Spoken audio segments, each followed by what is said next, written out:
वाह वाह रे मौज फकीरा दी, वाह वाह रे मौज फकीरा दी, वाह वाह रे मौज फकीरा दी, वाह वाह रे मौज फकीरा दी, वाह वाह रे मौज फकीरा दी। फकीरों की मौज अलग ही होती है। अरे कभी तो चबावे चना चबे ना, और कभी लहरिया खीरा दी। कभी तो चने खा करके पेट भरना पड़ता है, और कभी कभी तो बस खीर ही खीर, सबड़ का मार मारन खीर खीर।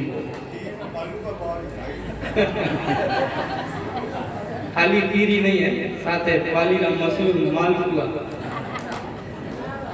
अरे कभी तो ओढ़े साल दुसाला, कभी गुदड़िया लीरा दी। कभी तो साल दुसाले ओढ़ते हैं, और कभी तो लीरारी गुदड़ियां ओढ़नी पड़े। एक बार की बात है कि एक महात्मा, और मैं कोई घर में गया, कहीं दूसरी जगह गया, अब यानी ध्यान नहीं हो कि अटे सर्दी ज्यादा पड़े।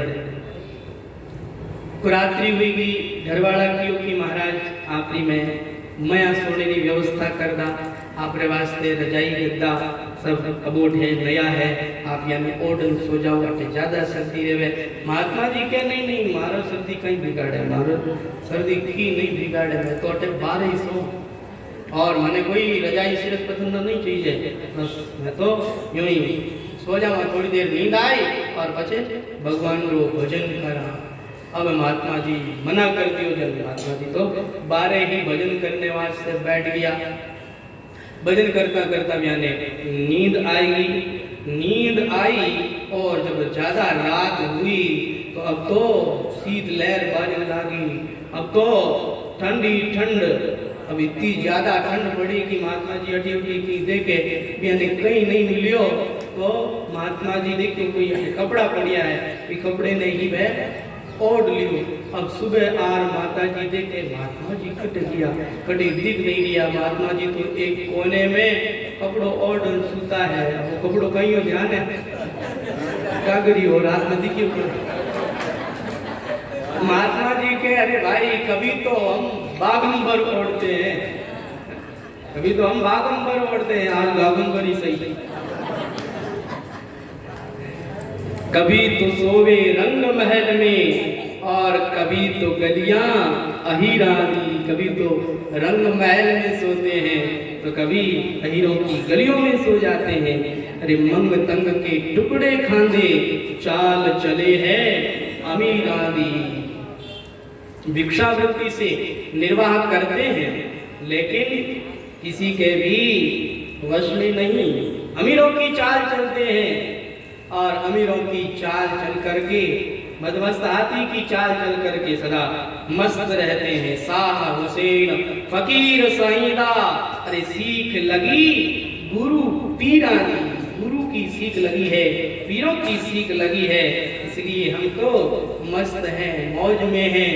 तो फकीरों की मौज अलग ही होती है, फकीरों की मौज को कोई चैलेंज नहीं कर सकता है। फकीर हर हाल में मस्त रहते हैं, हर परिस्थिति में मस्त रहते हैं, चाहे जैसी विकट से विकट परिस्थिति आ जाए, चाहे जैसा आंधी तूफान आ जाए, चाहे जैसी नदी आ जाए, चाहे जैसी बाढ़ आ जाए, लेकिन जो फकीर होते हैं, जो हमेशा भगवान के भजन में मस्त रहते हैं, उनको कोई फर्क नहीं पड़ता है, चाहे जैसी परिस्थिति हो, फकीर तो सदा मस्त ही रहते हैं, क्योंकि उनकी कोई अलग इच्छा है ही नहीं। तो श्री अवधूत दत्तात्रेय भगवान ने श्री प्रहलाद जी महाराज को ऐसा दिव्य ज्ञानोपदेश किया, और इन्हीं अवधूत दत्तात्रेय भगवान ने एक राजा को पुत्र दिया था, और वो राजा जब अवधूत दत्तात्रेय भगवान के पास में गया और अवधूत दत्तात्रेय भगवान से कहने लगा, महाराज आप मुझे अपनी सेवा में रख लीजिए। तो अवधूत दत्तात्रेय भगवान कहते हैं, अरे मेरी सेवा में रह करके क्या करोगे तुम? कौन है हम, देख नहीं रहे हो तुम? अरे हम ऐसे ही जंगलों में रहने वाले हैं, ना हमें खाना आता है, ना हमें पीना आता है, ना सोना आता है, ना जागना आता है, हमें कोई व्यवहार नहीं आता है, हम तो अलमस्त रहने वाले हैं, हमें कोई व्यवहार का ज्ञान नहीं है, तुम हमारे पास में क्यों आए हो? अरे जो शास्त्र पढ़ने वाले श्रोत्रिय ब्रह्मनिष्ठ महापुरुष होते हैं, उनकी शरण में जाओ, तुम्हारा कल्याण होगा। मेरे पास में क्यों आए हो? मैं तो ऐसे ही बुरे आचरण करने वाला हूँ। कहा नहीं महाराज, हमें तो आपसे ही ज्ञान लेना है, हमें तो आपकी सेवा में ही रहना है। तो ठीक है बैठो। अब वो बैठ गए और अवधूत दत्तात्रेय भगवान समाधि में बैठ गए, और समाधि भी एक दिन की नहीं, 100 वर्ष की समाधि लगा ली। लेकिन वो राजा भी कम नहीं, वह राजा सेवा में तत्पर रहा। 100 वर्ष के बाद में समाधि टूटी तो उन्होंने राजा को देखा, कहा अरे अभी तक तुम यहीं बैठे हो, गए नहीं? कहा महाराज ऐसे नहीं जाने वाला, आप उद्देश्य करेंगे तभी मैं यहाँ से जाने वाला हूँ, मेरी मनोकामना पूर्ण होगी तभी मैं यहाँ से जाने वाला हूँ। तो कहा ठीक है, जाओ, जाकर के मेरे लिए बोतल लेकर के आओ, मदिरा की बोतल, हम दारू पिएंगे। अब वो मदिरा की बोतल लेकर के आए, और जब वो मदिरा की बोतल लेकर के आ गए, कहा इसकी श्रद्धा है। ऐसी परीक्षा लेते हैं, अवधूत कोटि की जो महापुरुष होते हैं वो अवधूत ही होते हैं, उनकी क्रियाओं को देख करके हमें अश्रद्धा नहीं करनी चाहिए। वो ऐसी ऐसी क्रियाएं करते हैं जिससे कि हमको अश्रद्धा हो जाए, लेकिन अगर हमारी सच्ची श्रद्धा है तो हमें अश्रद्धा नहीं होनी चाहिए। जब उस राजा ने अश्रद्धा नहीं करी तो राजा को उपदेश किया, और राजा को उन्होंने एक पुत्र दिया, और अवधूत दत्तात्रेय भगवान के द्वारा उन्हें पुत्र की प्राप्ति हुई है। आगे चल करके यही राजा नहुस नाम से प्रसिद्ध हुए हैं। नहुस आदि राजाओं का चरित्र हमें आगे 9वें स्कंद में सुनने को मिलेगा। श्री अवधूत दत्तात्रेय भगवान के दूसरे भाई दुर्वासा, उन्होंने भी विवाह नहीं किया, और ये भी मननशील योगी बने, ये भी भगवत भजन करने वाले बने अवधूत दत्तात्रेय भगवान। और इन दोनों ने विवाह नहीं किया, लेकिन चंद्रमा ने विवाह किया, जिससे चंद्रवंश चला। अब श्री मैत्रेय महाराज कहते हैं कि देखो, स्वयंभू मनु की जो शेष 7 कन्याएं हुई, उन 7 कन्याओं के वंश के बारे में हम आपको बताते हैं, ध्यान पूर्वक तुम श्रवण करना। देखो, भगवान कपिल की बहन माता देवहूति की 9 कन्याएं, कपिल भगवान की क्या हुई? बहन हुई। तो कपिल भगवान की तीसरी बहन का विवाह अंगिरा ऋषि के साथ में किया, और बहन का नाम क्या है? श्रद्धा। श्रद्धा का विवाह अंगिरा ऋषि के साथ में किया, और यहाँ सीलीवाली, कुहू, राका और अनुमति नाम की 4 कन्याएं हुई, और ये अमावस्या की रात्रि की 4 संज्ञाएं कहलाती है। इन कन्याओं के अतिरिक्त बृहस्पति और उतथ्य नाम के 2 पुत्र भी हुए। यही बृहस्पति आगे चल करके देवगुरु बृहस्पति बने।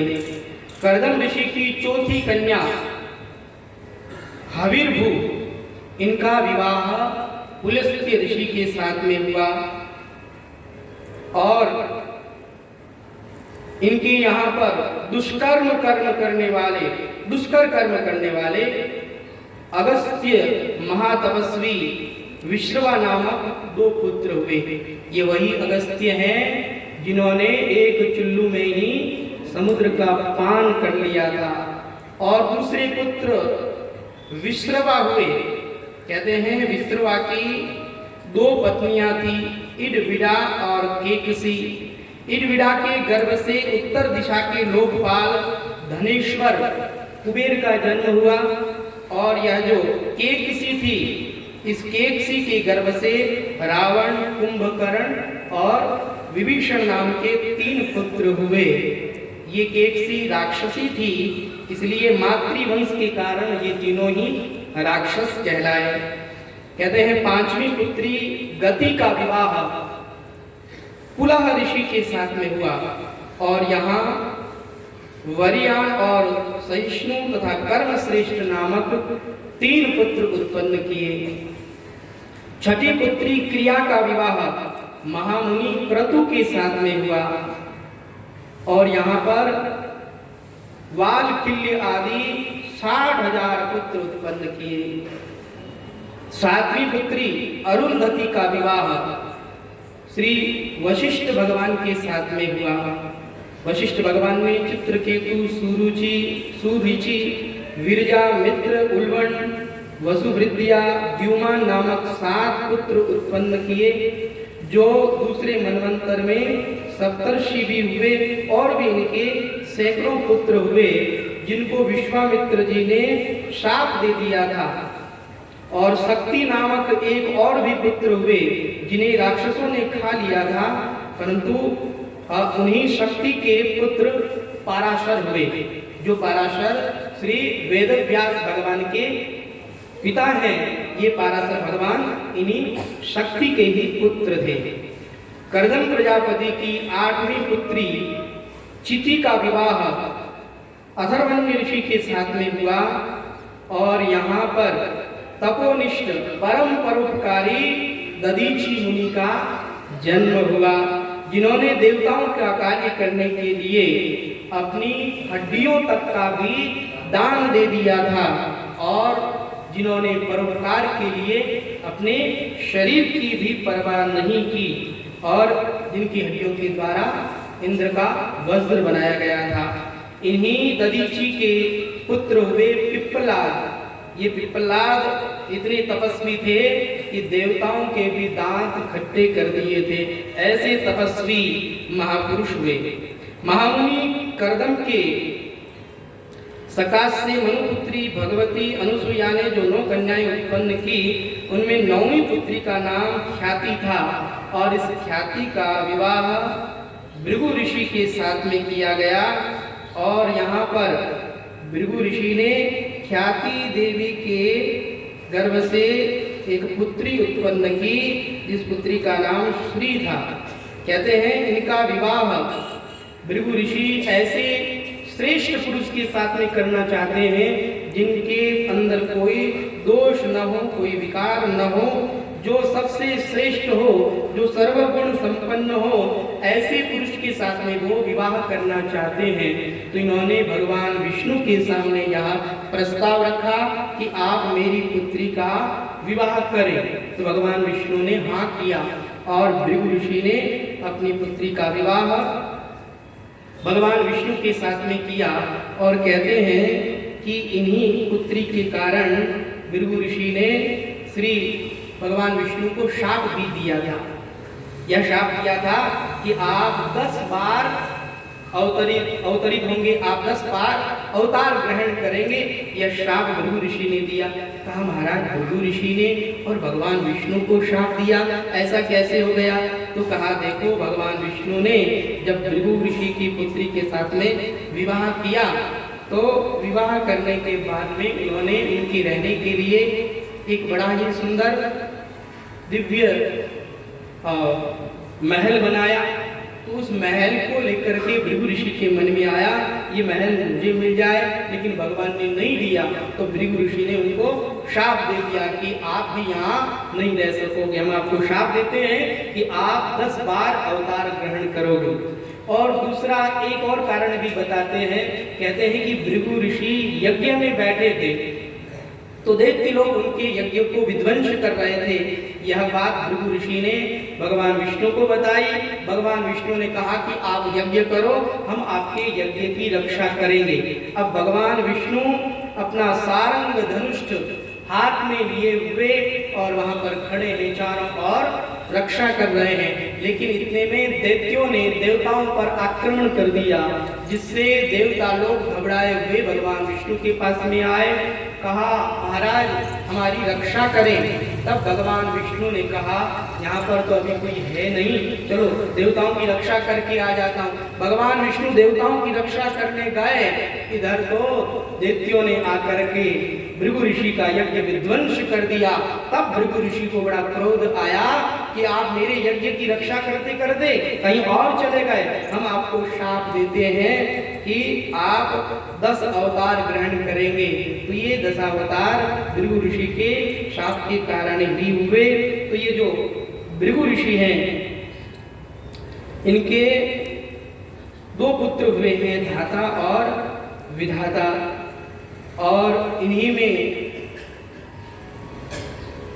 दूसरी पत्नी के गर्भ से एक पुत्र हुए हैं, शुक्राचार्य।